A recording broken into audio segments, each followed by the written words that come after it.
जो एग्ज़ाम के लिए इम्पोर्टेंट है। हिंदी व्याकरण का 50 वीवीआई ऑब्जेक्टिव क्वेश्चन। तो मेरा पहला क्वेश्चन है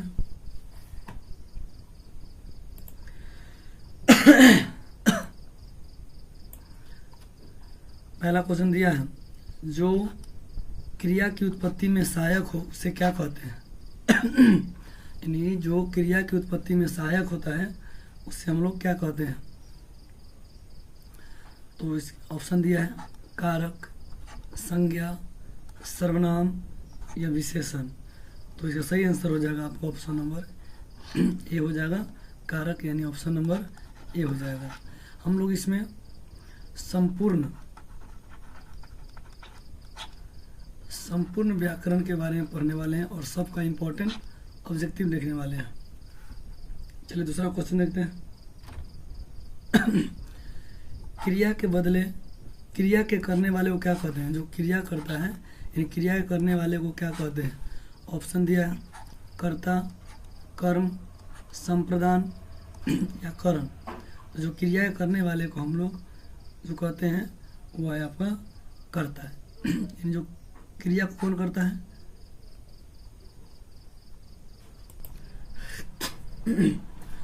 तो इसका सही आंसर हो जाएगा, जो क्रिया के करने वाले को हम लोग कर्ता कहते हैं, यानी ऑप्शन नंबर क्या होगा? ए होगा इसका सही आंसर।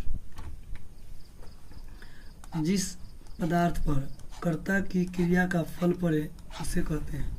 यानी जिस पदार्थ पर कर्ता की क्रिया का फल पड़े उसे क्या कहते हैं? ऑप्शन दिया है कर्ता, कर्म, संप्रदान या करण।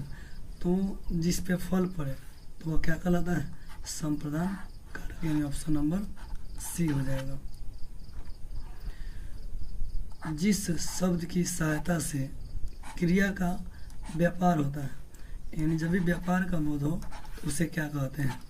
ऑप्शन ए है कर्ता, बी में है कर्म, सी में है संप्रदान, डी में है करण। तो इसका सही आंसर हो जाएगा आपका ऑप्शन नंबर डी, यानी करण कारक। ये ऑप्शन इसका डी हो जाएगा।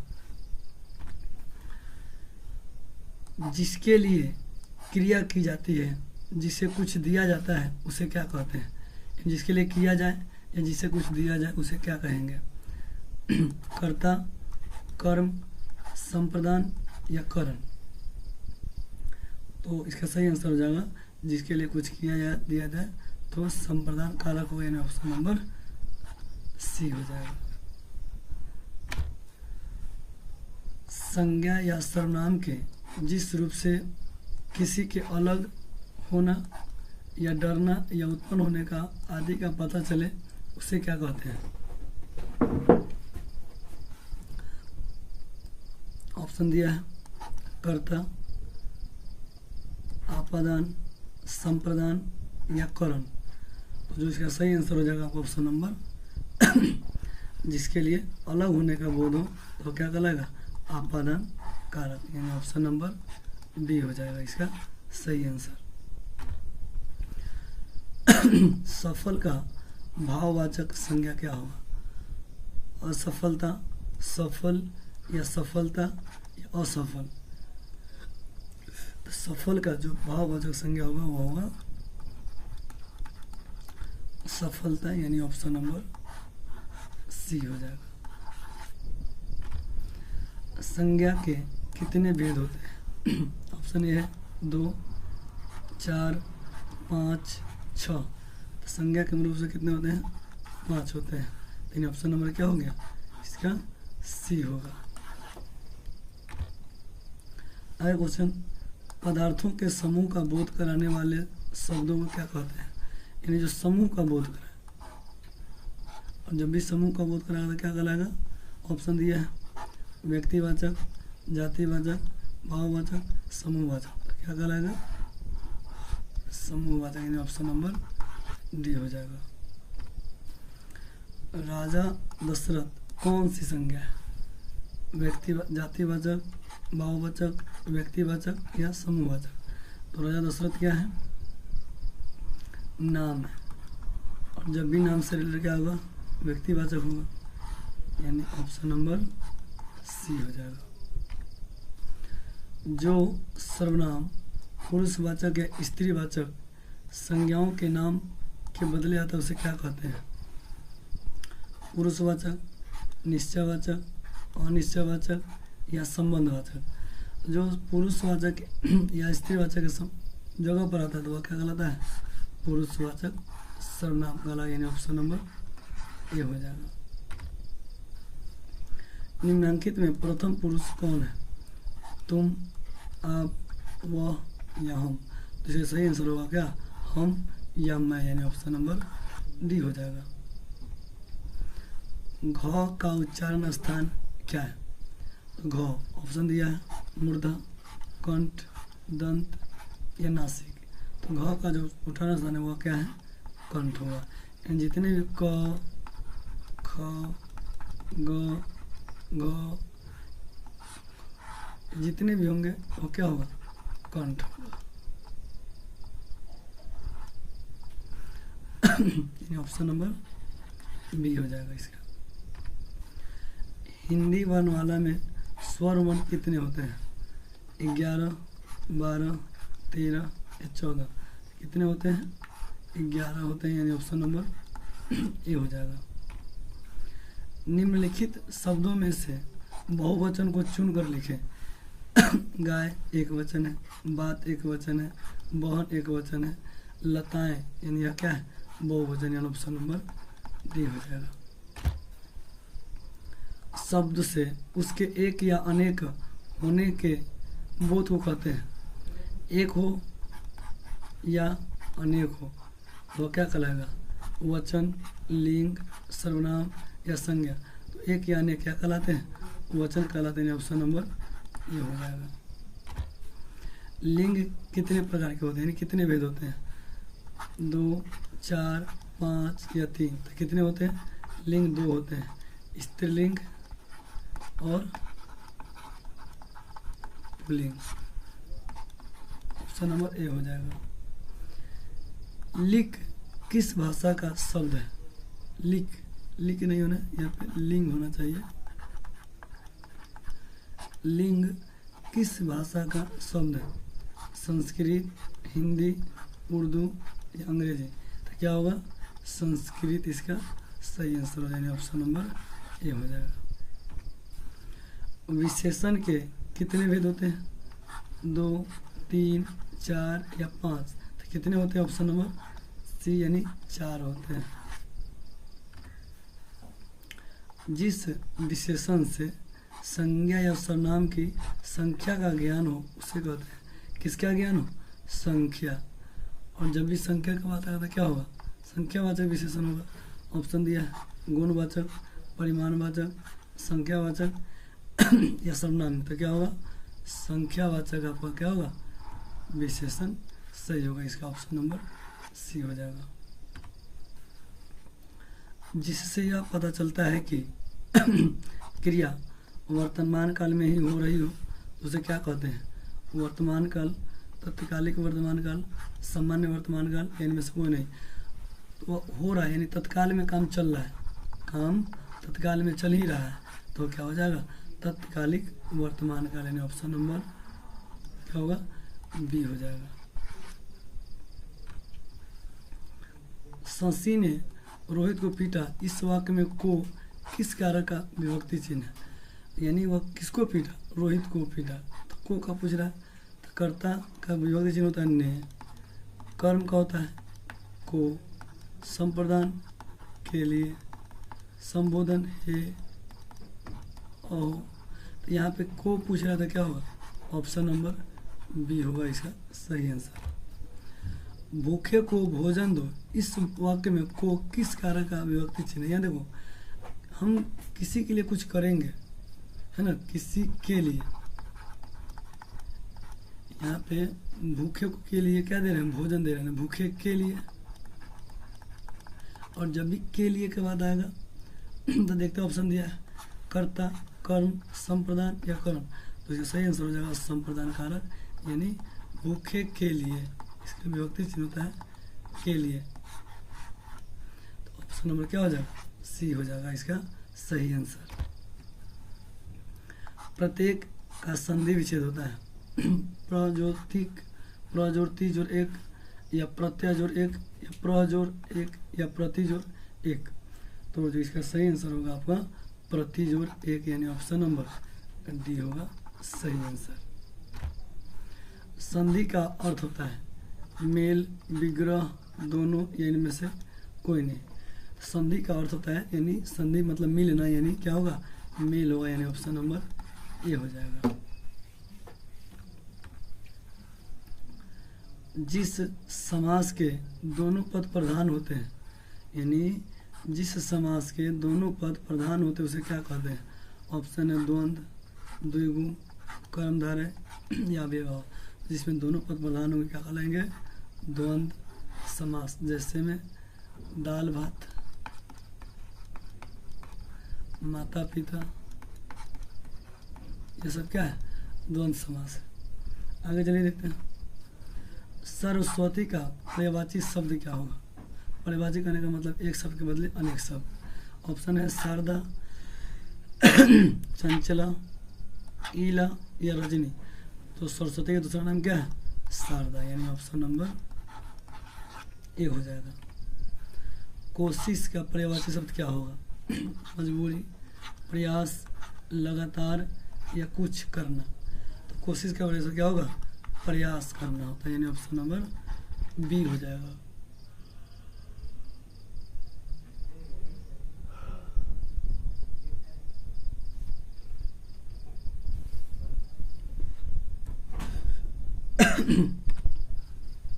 अमृत का पर्यायवाची शब्द क्या होगा? घमंड, गगन, दानव या सुधा। तो अमृत का जो पर्यायवाची शब्द होगा वह क्या होगा? सुधा होगा, ऑप्शन नंबर डी। अहंकार का पर्यायवाची शब्द क्या होगा? घमंड, गगन, दानव या सुधा। तो अहंकार का क्या होगा? घमंड, ऑप्शन नंबर ए हो जाएगा। किसी शब्द का जो अर्थ होता है उसे ठीक विपरीत अर्थ देने वाले को क्या कहते हैं? मान लीजिए कोई अर्थ है और ठीक उसके उल्टा देने वाले शब्द क्या कहते हैं? पर्यायवाची, विपरीत अर्थक, उपसर्ग या मुहावरा। जो ठीक विपरीत दे, है ना, उसे क्या बोलेंगे? विपरीत अर्थक शब्द, यानी ऑप्शन नंबर बी हो जाएगा सही आंसर। अथ का विलोम क्या होता है? इति, मार्त्य, अनर्थ या सनार्थ। अथ का होता है इति, यानी ऑप्शन नंबर ए हो जाएगा। अमर का विलोम शब्द क्या होता है? इति, मर्त्य, अनर्थ या सनाथ। अमर यानी जो जिंदा जीवित रहे, जिंदे जीवन भर। तो इसका उल्टा क्या हो जाएगा? मर जाए, यानी क्या होगा? मर्त हो गया, यानी ऑप्शन नंबर बी होगा सही आंसर। अर्थ का विलोम क्या होगा? इति, मार्त्य, अनर्थ या सनाथ। तो अर्थ का क्या हो जाएगा? अनर्थ हो जाएगा, यानी ऑप्शन नंबर सी हो जाएगा। वह शब्दांश जो किसी शब्द के पूर्व जुड़ जाता है तो क्या कहलाता है? यानी शब्द से पहले शब्द से जो नहीं कोई भी पहले लगता है, क्या लगे? पहले लगता है तो क्या कहलाता है? ऑप्शन दिया है उपसर्ग, प्रत्यय, समास या संधि। जो पहले आता है वह क्या होता है?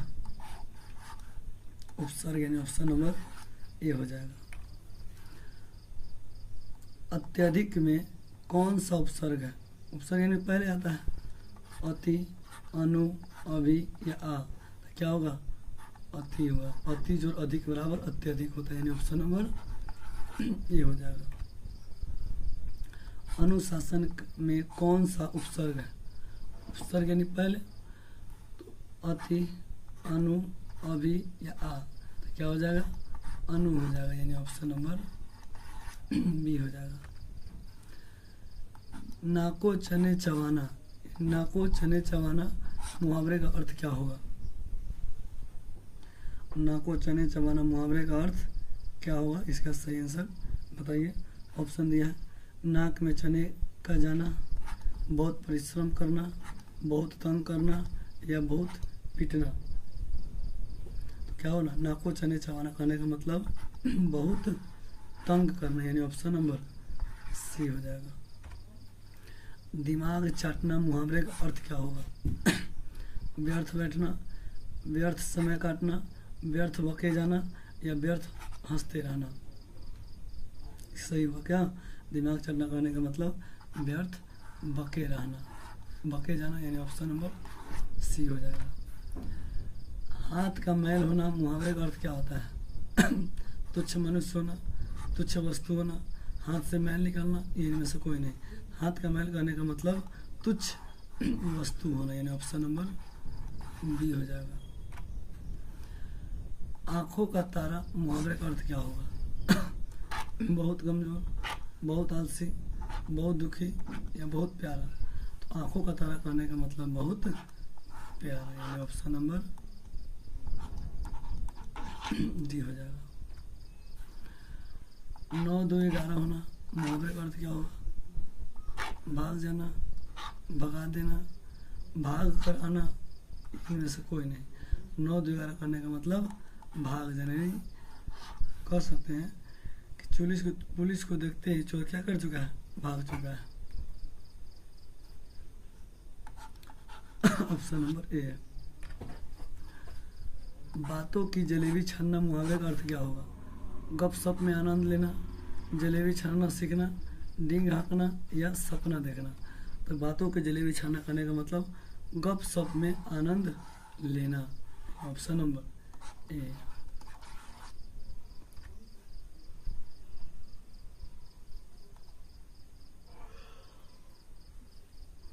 वास्तविक में कौन सा प्रत्यय है?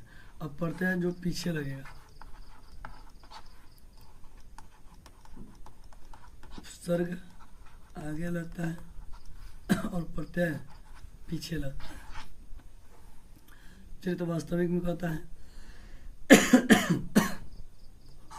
विक, सात्विक, इक या क। देख क्या होगा? इक होगा, इन ऑप्शन नंबर सी हो जाएगा। यह वह शब्दांश जो किसी शब्द के अंत में जुड़ जाता है तो क्या कहलाता है? उपसर्ग, प्रत्यय, समास, या संधि। जब जो शब्द के अंत में जुड़ के उसका अर्थ बदल देता है तो उसे क्या बोलते हैं? प्रत्यय बोलते हैं, यानी ऑप्शन नंबर बी होगा सही आंसर। धुमक्कर में कौन सा प्रत्यय होगा? अक्कर, अंत, कार,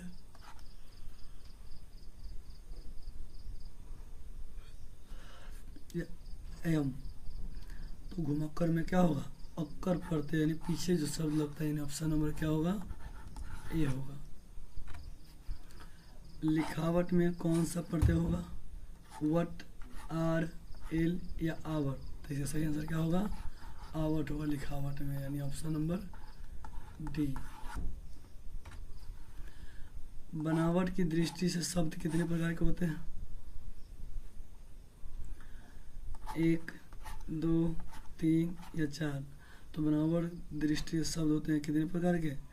3 प्रकार के, यानी ऑप्शन नंबर सी हो जाएगा। संज्ञा का कार्य करने वाले पद समूह क्या कहलाते हैं?